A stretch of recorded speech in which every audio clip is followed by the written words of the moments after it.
এবারে আমরা 6th লেসনে যাব। এখানটায় আমাদের অলরেডি আমরা হোম কি নিয়ে খুব আমাদের প্র্যাকটিস হয়ে গেছে, লেটারগুলো আমরা করে ফেলেছি, ওয়ার্ডও আমরা শিখে ফেলেছি। এবারে আমরা আস্তে আস্তে আমরা উপরের ঘরগুলো প্র্যাকটিস করব, কিন্তু খুব অল্প অল্প যাব। এবারে উপরে ঘর যখন যাব, আমি আগেই বলেছি যে এই যে দাগের এদিকে বাম হাত এবং এই দাগের এদিকে হচ্ছে ডান হাত আমরা ইউজ করব। তো দেখো কিভাবে করব আমরা, না এই আঙুলটা যদি যায় উপরের দিকে তাহলে যাবে কিভাবে, না এইভাবে যাবে, এরকম কোনাকুনি। এই হাত যেরকম উপরে এইভাবে যাবে, ঠিক তেমনি নিচে নামার সময় এইভাবে আসতে পারে। তার মানে যদি এই হাতটা এইদিকে বাম দিকে এরকম যায়, তাহলে এই আঙুল দিয়ে কিউটা এই আঙুল দিয়ে প্রেস হবে, ডব্লুটা এই আঙুল দিয়ে প্রেস হবে, ইটা এই আঙুল দিয়ে প্রেস হবে, আরটা এই আঙুল দিয়ে প্রেস হবে, তাই না? ঠিক তেমনি আরটা এই আঙুল দিয়ে প্রেস হলো, তাহলে টিটা কোন আঙুল দিয়ে প্রেস হবে, না এই আঙুল দিয়েই প্রেস হবে। এই যে ইন্ডেক্স ফিঙ্গার দিয়েই টিটা প্রেস হবে, মানে টিটা এবং আর দুটোই এই ইন্ডেক্স ফিঙ্গার দিয়ে প্রেস হবে। ঠিক তেমনি এই হাতটা যদি উপরের দিকে যায় তাহলে কি হবে, না এইভাবে যাবে। এইভাবে যেই চলে গেল, তার মানে এই আঙুল দিয়ে ইউ হবে, আই হবে, ও হবে, পি হবে, এইভাবে।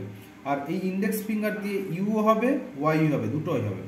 তার মানে এবারে আমাদের টাস্ক যেটা আছে সেটা হচ্ছে এ G F T F R F. দেখো এ জি এফ টি, দেখো আমি যখন টি প্রেস করতে যাচ্ছি তখন কিন্তু এই আঙুলটা আস্তে করে, জোরে নেই, জাস্ট হালকা করে আস্তে করে এর উপরে জাস্ট ধরা আছে, জাস্ট টাচ হয়ে আছে, ঠিক আছে? টি টি এফ। ঠিক তেমনি আবার আছে আর এফ। তারপর কি হলো তাহলে, এ G F T F R F, এ G F T F R F. এটা নয় যে এই যে লিটল ফিঙ্গারটা জোরে প্রেস হয়ে যে থাকবে তা নয়, প্রেস হলে কিন্তু কম্পিউটারে ভুল উঠে যাবে, জাস্ট টাচ হয়ে হালকা থাকবে যাতে তুমি ফিরে আসতে পারো। তাহলে আমরা আবার করি A G F T F R F. ঠিক তেমনি এবারে ডান হাতে semicolon H J Y J U J. কি হলো, semicolon H J Y J U J হয়েছে। তাহলে এই হচ্ছে টাস্ক।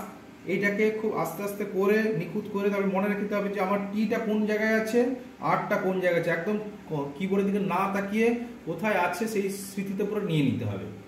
ঠিক আছে? ওকে।